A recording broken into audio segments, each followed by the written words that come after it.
Hi everyone, welcome back to my channel. My name is Taslim और आज का जो वीडियो है वो बहुत ज़्यादा इम्पोर्टेंट होने वाला है क्योंकि हम इसमें करेक्ट फॉर्म ऑफ वर्ब्स कैसे फिल करते हैं उसके कुछ इम्पोर्टेंट रूल्स पढ़ेंगे।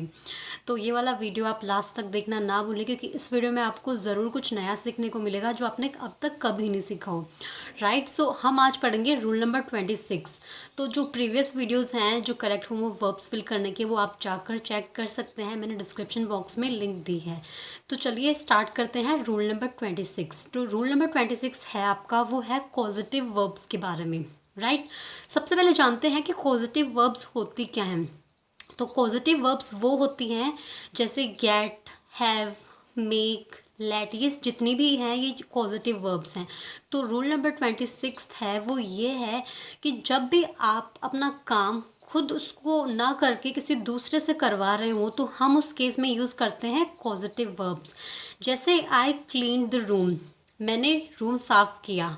ठीक है, अगर आप ये काम किसी दूसरे इंसान से कराएं तो आप उसको कैसे बोलेंगे कि the cleaner clean the room, कि जो क्लीनर है उसने रूम क्लीन किया। राइट, अब इसका जो पॉजिटिव स्ट्रक्चर है वो ये होगा कि I had my house cleaned. इसका मतलब ये है कि मैंने मेरा घर है वो साफ़ करवाया।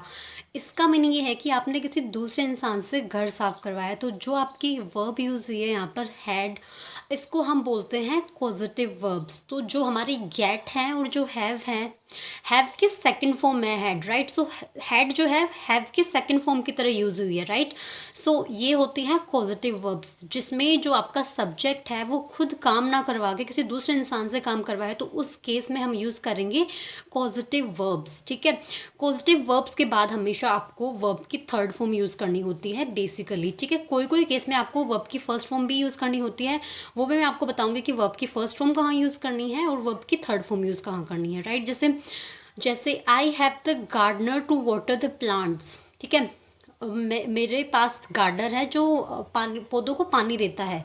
राइट, सो इसमें हमने I have the gardener, have हमारा जो है यहाँ पर वो है पॉजिटिव वर्ब्स। तो जब भी आप अपना काम किसी दूसरे इंसान से कराएं तो ये एक्चुअली पैसिव वॉइस की तरह काम करता है। हम उस केस में यूज़ करेंगे हैव और गेट। तो बेसिकली इसका स्ट्रक्चर क्या होगा, I have the gardener to water my plants. ठीक है, ठीक है, I have the gardener to water my plants, ये आपका फर्स्ट स्ट्रक्चर है। सेकंड स्ट्रक्चर ये है कि I got the letter posted by my younger brother. I got the letter, I got the letter है, जो गॉट है वो यहाँ पर गेट के सेकंड फॉर्म है। ठीक है, I got the letter posted by my younger brother. तो हमने सबसे पहले इसका स्ट्रक्चर क्या होगा कि सबसे पहले होगा हमारा सब्जेक्ट, देन आपका आएगा गेट और हैव। ठीक है, जैसे आई गॉट, देन आपका object I got the letter, then verb की थर्ड फॉर्म। ठीक है, कोई कोई केस में वर्ब की फर्स्ट फॉर्म भी आती है जब हमारे पास टू यूज़ हो। टू जो है इन्फिनेटिव की तरह काम है, जैसे I have the gardener to water the plants, मेरे पास प्लांट्स को पानी देने के लिए गार्डनर है। तो इस केस में हमने क्या यूज़ किया है, वर्ब की फर्स्ट फॉर्म यूज़ की है। I have the gardener to, to के बाद में हमने वाटर यूज़ किया है जो वर्ब की फर्स्ट फॉर्म है। तो अब हम देखेंगे रूल नंबर 27। तो रूल नंबर 27 है, ये बहुत ज़्यादा इम्पोर्टेंट है। तो ये आपने आई थिंक आपने अभी तक नहीं पढ़ा होगा। तो रूल नंबर 27 में आपको दो चीज़ें पढ़नी है। राइट, सो जब भी आपको सेंटेंस में इट्स टाइम टू या फिर it's time for you to, तो ऐसे आपको सेंटेंस दिखे तो आपको हमेशा उसके बाद में वर्ब की फर्स्ट फॉर्म यूज़ करनी है। राइट, जैसे for example it's time to go home now. ठीक है, तो इट्स टाइम टू के बाद हमने क्या यूज़ की है, गो यूज़ की है जो वर्ब की फर्स्ट फॉर्म है। जब भी आपको सेंटेंस में इट्स टाइम टू दिख जाए तो आपको क्या करना है, वर्ब की फर्स्ट फॉर्म यूज़ करनी है। राइट, ये था हमारा पार्ट फर्स्ट रूल नंबर 27 का। तो रूल नंबर 27 का जो बी पार्ट है वो बहुत ज़्यादा इम्पोर्टेंट है। इस पार्ट को समझने से पहले आपको मैं एक क्वेश्चन देती हूँ। ठीक है, after a whole day of hard work I am very tired, it's time we के बाद आपका डैश है, होम है। फिर अब आपको इस डैश में क्या फिल करना है, गो, शैल गो, शुड गो और वेंट। ठीक है, तो आपके पास 5 सेकंड्स हैं। तो आपका जो आंसर है प्लीज़ कमेंट सेक्शन में कमेंट करना ताकि मुझे पता चल सके कि आप इसका क्या आंसर देंगे। राइट, सो ये जो सेंटेंस है after a whole day of hard work I am very tired, it's time we, ठीक है, इसमें आएगा आपका वी वेंट होम। ठीक है, तो आपको लग रहा है कि it's time we should go home आना चाहिए, बट इसमें वी वेंट होम आएगा, राइट। सो रूल नंबर 27 में आपका ये है कि जब it's time to, it's time के बाद टू आए तब आपको वर्ब की फर्स्ट फॉर्म यूज़ करनी है। जैसे it's time to go home now, but आपको it's time, it is time या फिर इट्स टाइम के बाद में आपको सब्जेक्ट दिखे, तो इस टाइम के बाद में हमें हमें क्या दिखा है यहाँ पर वी। इट्स टाइम वी के बाद में हमें क्या यूज़ करना है, वर्ब की सेकंड फॉर्म यूज़ करनी है। ठीक है, तो इस सेंटेंस का हिंदी में ये मीनिंग है कि पूरे दिन मेहनत करने के बाद में मैं बहुत ज़्यादा थक चुका हूँ, तो ये टाइम हमारा अब घर जाने का टाइम है। ठीक है, तो बेसिकली आप सोचेंगे कि हमने यहाँ पर वर्ब की सेकंड फॉर्म यूज़ की है, तो इसका मीनिंग है कि ये टाइम हो गया कि हमें घर चले जाना चाहिए। मीन्स ये पास्ट का है तो हमें अब घर होना चाहिए था, तो ये पास्ट के एक्शंस को शो नहीं कर रहा है, ये यहाँ पर आपकी प्रोबेबिलिटी को शो कर रहा है। ठीक है, सजेशन को शो कर रहा है, राइट। सो इसमें हमेशा वर्ब की सेकंड फॉर्म आएगी। तो रूल नंबर 27 है वो एक यूनिक रूल है, तो आपको इसको माइंड में रखना है। अगर आप यूज़ करेंगे it's time we go home तो ये गलत होगा। ठीक है, तो ग्रामर के हिसाब से ये राइट सेंटेंस होगा it's time we went home, right. So इसमें आएगा वर्ब की सेकंड फॉर्म। तो ये था हमारा रूल नंबर 27। और एग्जाम्पल ये हो सकता है कि इट इज़ टाइम या फिर it's time you took rest. ठीक है, तो इट्स टाइम के जस्ट बाद हमने क्या यूज़ किया है, सब्जेक्ट यूज़ किया है जो है हमारा यू। इट्स टाइम यू, फिर हमने टुक यूज़ किया है। अगर आप अब आप सोचेंगे कि टुक के साथ टुक की जगह आपको टेक यूज़ करना चाहिए था, बट टेक नहीं आएगा, वर्ब की सेकंड फॉर्म हम यूज़ करेंगे। जब हमारे पास इट्स टाइम के बाद में सब्जेक्ट हो तो हम लोग वर्ब की सेकंड फॉर्म यूज़ करेंगे, राइट। सो ये था हमारा रूल नंबर 27। तो रूल नंबर 28 है वो आपका ये है कि जब भी आपको सेंटेंस में लेस्ट दिखे, LEST, ठीक है, तो इस सेंटेंस का मीनिंग, इस वर्ड का मीनिंग ये है कि कहीं। ठीक है, तब आपको हमेशा लेस्ट के साथ क्या यूज़ करना होता है, हमें शुड यूज़ करना होता है वर्ब की first form. For example, work hard lest you should fail, तुम हार्ड वर्क करो कहीं तुम फेल ना हो जाओ। तो इस तरह से आपको जब भी सेंटेंस में लेस्ट दिखेगा तब आपको क्या करना है, वर्ब की फर्स्ट फॉर्म यूज़ करनी है, और लेस्ट के साथ हमेशा आपको शुड यूज़ करना है, राइट। सो जहाँ पर भी सेंटेंस में आपको लेस्ट दिखेगा तब आपको क्या करना है, शुड के साथ वर्ब की फर्स्ट फॉर्म यूज़ कर देनी है। ये है आपका रूल नंबर 28। तो रूल नंबर आपका 29 है वो ये है कि जब भी आपको सेंटेंस के बीच में एज इफ़ दिखे, ठीक है, एज इफ़ आपको बीच के सेंटेंस में दिखे तब आपको क्या करना है सेंटेंस में, राइट। तो आपको मैं एक एग्जांपल और एक क्वेश्चन के थ्रू समझाती हूँ। जैसे he is walking as if he, then आपकी वर्ब है बी, डैश में आपकी जो वर्ब है वो बी है, देन है मैड। ठीक है, वो ऐसे चल रहा था जैसे कि वो पागल हो। ठीक है, तो अब आपको डैश की जगह पर क्या फिल करना है, इज़, वॉज, कुड और वर। ठीक है, तो आपको कमेंट सेक्शन में बताना है कि आपने इस जो क्वेश्चन है इसका आंसर क्या सोचा है एग्जैक्टली। बट इसका आंसर होगा were. He is walking as if he were mad. ठीक है, वो ऐसे चल रहा है मानो जैसे वो पागल हो, राइट। सो एज इफ़ के बाद में आपको सब्जेक्ट हो, तो आपको कैसा भी सब्जेक्ट हो, ही, शी, इट, दे, जो भी सब्जेक्ट हो, आपको उसके साथ में वर यूज़ करना है। तो जो वर है यहाँ पर वो एक कंडीशन की तरह यूज़ हुआ है, राइट। सो जैसे कि हमने जो पिछले रूल्स थे उसमें हमने ये भी पढ़ा था कि जैसे if I were a bird, अगर मैं पक्षी होता, तो इसमें जो वर्ड वर है हमारा वर्ड, ये पास्ट की तरह यूज़ नहीं हुआ है, ये हुआ है फ्यूचर के सेंस में। ठीक है, कंडीशन के सेंस में यूज़ हुआ है।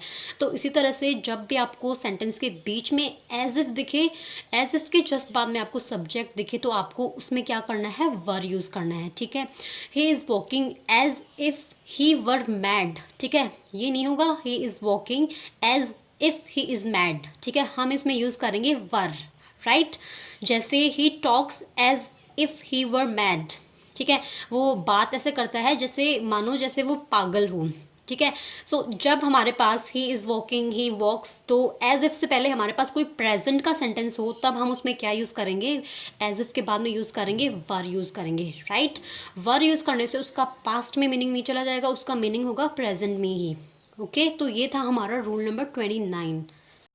तो जो नेक्स्ट रूल है रूल नंबर 30, वो आपका एग्जैक्टली रूल नंबर 29 की तरह है। बट रूल नंबर 29 में हमारा क्या था कि हमारा जो एज इफ़ के जो पहले सेंटेंस था वो था हमारा प्रेजेंट का, जैसे he is walking as if he were mad, right. But rule number 30 में क्या है कि जो आपका एज इफ़ से पहले जो सेंटेंस होगा वो होगा आपका पास्ट टेंस का, ठीक है। तो एज इफ़ से पहले आपका पास्ट टेंस का कोई सेंटेंस हो, हम उसमें यूज़ करेंगे सब्जेक्ट के साथ हैड और वर्ब की थर्ड फॉर्म। जैसे he cried as if he had gone insane, वो ऐसे रोया मानो जैसे वो पागल हो चुका हो, राइट। सो रूल नंबर 30 आपको माइंड में रखना है कि जब आपको एज इफ़ से पहले क्या दिखे, पास्ट टेंस का सेंटेंस दिखे, तो ही क्राइड, क्राइड जो है वर्ब के सेकेंड फॉर्म है, तो ये है पास्ट सिंपल का सेंटेंस। तो he cried as if he had gone insane, insane का मीनिंग होता है पागल। वो ऐसे रोया जैसे कि वो पागल हो चुका हो या फिर वो पागल हो गया हो, राइट। सो रूल नंबर 29 है और रूल नंबर जो 30 है वो दोनों एक जैसे हैं, बट आपको ध्यान रखना है कि एज इफ़ से पहले आपका प्रेजेंट का सेंटेंस है या फिर एज इफ़ से पहले आपका पास्ट का सेंटेंस है। अगर एज इफ़ से पहले प्रेजेंट का सेंटेंस है तब हम क्या यूज़ करेंगे, वर। एज इफ से पहले अगर आपका पास्ट का सेंटेंस है तो हम हैड के साथ वर्ब की थर्ड फॉर्म यूज़ करेंगे, ठीक है। जैसे ही had gone insane, he had use किया है हमने एंड देन वर्ब की थर्ड फॉर्म यूज़ किया है, गो की थर्ड फॉर्म होती है गोन, राइट। सो ये था हमारा रूल नंबर 30। सो रूल नंबर 31 आपका ये है कि कोई भी सेंटेंस हो जिसके आपको सबसे आगे आपको ब्रैकेट दिखे, आपको ब्लैंक दिखे, देन आपको इज़, एम, आर और वोज वर दिखे, तो आपको हमेशा उस सेंटेंस में क्या यूज़ करना है, जेरेंड यूज़ करना है। ये जो बात थी मैंने आपको रूल नंबर 27 में भी समझाई थी। जेरेंड्स क्या होते हैं कि जब भी हम कोई वर्ब में आईएनजी फॉर्म लगा देते हैं, ठीक है, उस वर्ब में आईएनजी फॉर्म लगाने से वो क्या बन जाती है, एक नाउन बन जाती है और वो सब्जेक्ट की तरह काम करती है। जैसे राइटिंग, जैसे reading book is good for you, ठीक है, बुक्स पढ़ना तुम्हारे लिए अच्छा होगा, ठीक है। तो रीडिंग बुक्स है, जो हमारा रीडिंग यहाँ पर है वो है एक सब्जेक्ट, वो एक जेरेंड है, ठीक है। ऐसा जेरेंड है जो यहाँ पर सब्जेक्ट की तरह काम हुआ है। सो हमें जब स्टार्टिंग में ब्रैकेट दिख जाए, ब्रैकेट के बाद में हमें इज एम आर दिखे, हम उस केस में क्या यूज़ करेंगे, हम उस केस में यूज़ करेंगे जेरेंड यूज़ करेंगे, मतलब वर्ब की फर्स्ट फॉर्म के साथ आईएनजी हमेशा यूज़ होगी, ठीक है। जैसे dash is good for your health, bracket में आपके है वॉक, ठीक है। हम ये नहीं लिखेंगे यहाँ पर walk is good for your health या फिर वॉक की सेकंड फॉर्म या फिर वॉक की थर्ड फॉर्म। हमें इसका करना है walking is good for your health, कि चलना तुम्हारे हेल्थ के लिए अच्छा है, राइट।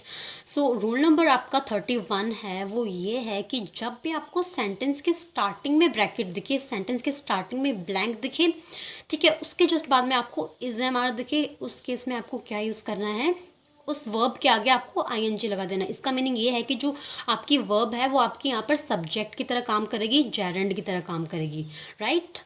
रूल नंबर 32 है, वो आपका ये है कि जब भी आपको सेंटेंस में वांट, डिसाइड, रिफ्यूज़, होप, ये जितनी भी जो वर्ब्स हैं मैंने दे रखी हैं ऊपर, तो ये आपको दिखें तब आपको सेंटेंस में इनके बाद टू लगाकर वर्ब की फर्स्ट फॉर्म यूज़ करनी है, ठीक है। जैसे I decided to quit the game, मैंने गेम को क्विट करने का डिसाइड किया। जो आपकी डिसाइड है, जो वांट है, रिफ्यूज़ है, एक्सेप्ट है, ये जो वर्ब्स हैं ये तो हम लोग पास्ट में भी यूज़ कर सकते हैं। जैसे मैंने यहाँ पर यूज़ किया I decided to quit the game, ठीक है।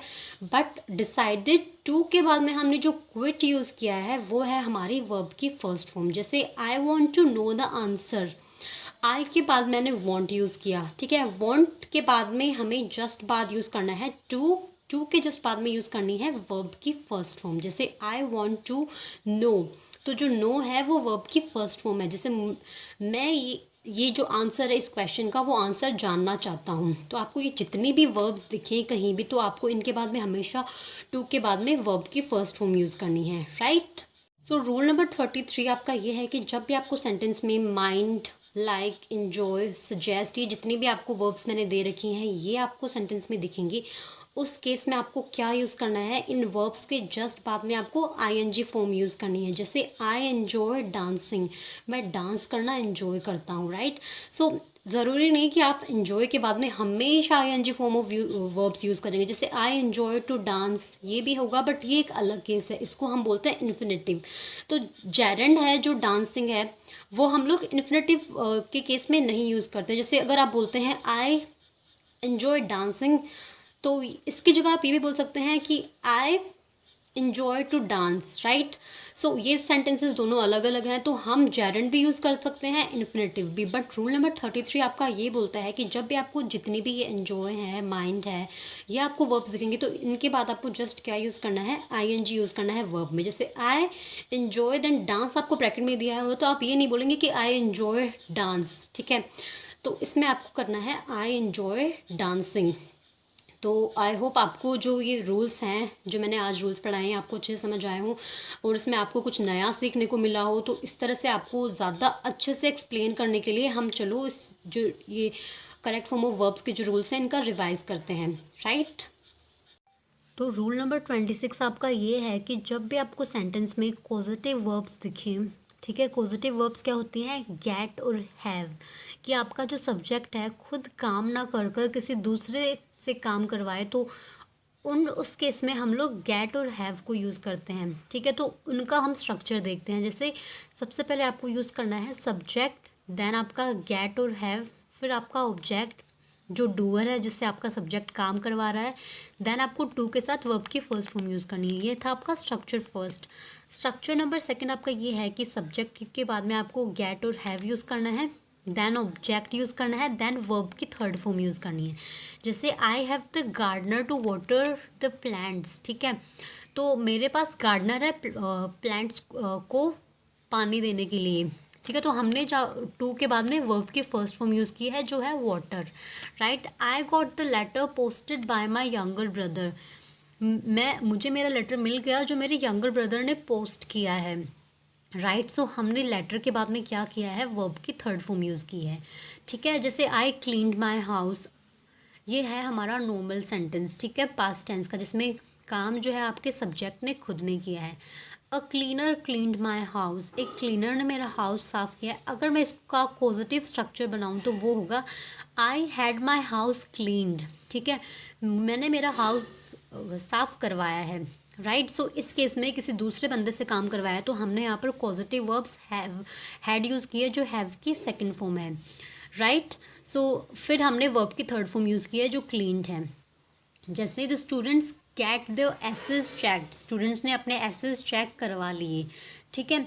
रूल नंबर 27 है वो आपका ये है कि जब भी आपको सेंटेंस में इट्स टाइम या फिर इट्स टाइम फॉर यू दिखे, तब आपको क्या करना है, इसके बाद में आपको टू यूज़ करना है, देन वर्ब की फर्स्ट फॉर्म यूज़ करनी है। जैसे it is time to go home, ठीक है, ब्रैकेट में आपका गो था, तो हम ये नहीं लिख सकते कि it is time go home, तो आपको इट्स टाइम के बाद में हमेशा टू के साथ वर्ब की फर्स्ट फॉर्म यूज़ करनी है। It is time for you to work hard, it's time to start packing, after a whole day of hard work I am very tired, it's time we went home. तो इस case में हम लोग we के साथ went use करेंगे, ना कि वी शुड गो होम और we go home, right. Rule number 28 है वो आपका ये है कि जब भी आपको सेंटेंस में लेस्ट दिखे, तब आपको क्या यूज़ करना है, लेस्ट के साथ हमेशा शुड और वर्ब की फर्स्ट फॉर्म। जैसे work hard lest you should fail, hard work करो कहीं तुम फेल ना हो जाओ। He is walking carefully lest he should slip, वो केयरफुली चल रहा है कि कहीं वो फिसल ना जाए। If your hands are dirty don't touch your new dress lest you should spoil it, अगर तुम्हारे हाथ गंदे हैं तो तुम अपनी ड्रेस को टच ना मत करो, कहीं ये ड्रेस गंदी ना हो जाए, right. Put away your toys from the floor lest someone should fall, कोई कहीं गिर ना जाए तो तुम अपने टॉयज़ को फ्लोर से साइड रख दो, राइट। सो इसी तरह से आपको लेस्ट हमेशा शुड और वर्ब की फर्स्ट फॉर्म के साथ यूज़ करनी है। Take an umbrella lest you should get wet in the rain, कहीं तुम रेन में भीग ना जाओ इसलिए एक अम्ब्रेला लेकर जाओ, ओके। जैसे ही इज़ वॉकिंग जो है हमारा प्रेजेंट टेंस का sentence, as if he were mad, ठीक है, बी को हमने यहाँ पर बी की जगह हमने यहाँ पर वर यूज़ किया है, राइट। सो हमारा जब एज इफ़ से पहले प्रेजेंट का सेंटेंस हो तब हम यूज़ करेंगे सब्जेक्ट के साथ were. He talks as if he were mad, वो ऐसे बात करता है मानो वो पागल हो, ठीक है। रूल नंबर 30 है वो एग्जैक्टली आपका रूल नंबर 29 की तरह है, बट आपको एज इफ से पहले जब पास्ट टेंस दिया हो तब हम यूज़ करेंगे सब्जेक्ट के बाद हैड और वर्ब की थर्ड फॉर्म। जैसे he cried as if he had gone insane, वो ऐसे चिल्लाया कि मानो जैसे वो पागल हो गया हो, राइट। सो रूल नंबर 20 है, 29 है, 30 है, उससे पहले आपको ये ध्यान रखना है कि एज इफ से पहले आपका प्रेजेंट का टेंस आ रहा है या फिर पास्ट का, ठीक है। She felt as if all her worries had gone, उसने ऐसे महसूस किया जैसे उसकी सारी जो चिंताएं हैं वो ख़त्म हो गई हों। रूल नंबर 31 आपका ये है कि जब भी आपको सेंटेंस में आपको ब्लैंक दिखे, देन आपको इज एम आर या फिर वॉज वर दिखे, कोई भी वर्ब दिखे, उस केस में आपको हमेशा उस ब्लैंक में क्या करना है, वर्ब की फर्स्ट फॉर्म। जैसे walking is good for health, ठीक है। तो हमारे पास यहाँ पर ब्रैकेट के पास वॉक था, हम यूज़ नहीं करेंगे कि walk is good for health, हमें इस केस में वॉक के साथ आईएनजी फॉर्म लगाना है। तो ये हो गया हमारा जेरेंड, तो हमने जेरेंड को सब्जेक्ट की तरह यूज़ किया है। जैसे पार्किंग इज़ प्रोहिबिटेड हियर, यहाँ पर जो पार्किंग है वो प्रोहिबिटेड है, मना है। Reading helps you learn English, reading तुम्हें इंग्लिश इंग्लिश सीखने में हेल्प करेगा। Walking is good for your health, writing is my hobby, writing मेरी हॉबी है, राइट। रूल नंबर 32 है वो ये है कि जब भी आपको सेंटेंस में want, decide, refuse, accept, hope, expect, promise, learn, fail, wish, ask, invite और ऑर्डर, ये आपको सब वर्ब्स दिखें तो इन वर्ब्स के जस्ट बाद आपको टू के साथ वर्ब की फर्स्ट फॉर्म यूज़ करनी है, राइट। जैसे I want to know the answer, want के बाद में हमारे पास ब्रैकेट में नो था तो हमने यहाँ पर वॉन्ट के साथ टू और वर्ब की फर्स्ट फॉर्म यूज़ की है। He decided to quit the game, उसने गेम क्विट करने का डिसाइड किया। We refuse to answer the question, जो हमारी ये वर्ब्स हैं ये हमारी पास्ट में भी हो सकती हैं, फ्यूचर में भी, प्रेजेंट में भी, बट हमें इनके बाद में टू के साथ वर्ब की फर्स्ट फॉर्म यूज़ करनी है, ठीक है। I hope to go to a college next year, मैं अगले साल कॉलेज जाने का की आशा करती हूँ, ठीक है। She promise to write every week, वो हर वीक लिखने का उसने प्रॉमिस किया। I fail to join meeting, मैं मीटिंग ज्वाइन करने में असफल रहा। I wish to see him, मैं उसको देखने की इच्छा है मेरी, राइट। सो रूल नंबर जो 33 है वो आपका ये है कि जब भी आपको ये सारी वर्ब्स दिखें, like, enjoy, hate, suggest, mind, finish, dislike, avoid, prevent, forgive और कीप, तब आपको हमेशा ब्रैकेट में वर्ब की फर्स्ट फॉर्म के साथ आईएनजी यूज़ करना है। जैसे आई एन्जॉय डांसिंग, हमारे पास ब्रैकेट में डांस था तो हमने इसको आईएनजी फॉर्म बना दिया।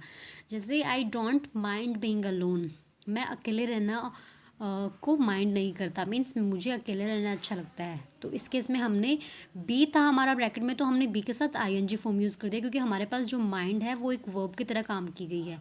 तो ये जितनी भी वर्ब्स हैं इनके साथ हमें क्या करना है, वर्ब की फर्स्ट फॉर्म के साथ आईएनजी यूज़ करनी है।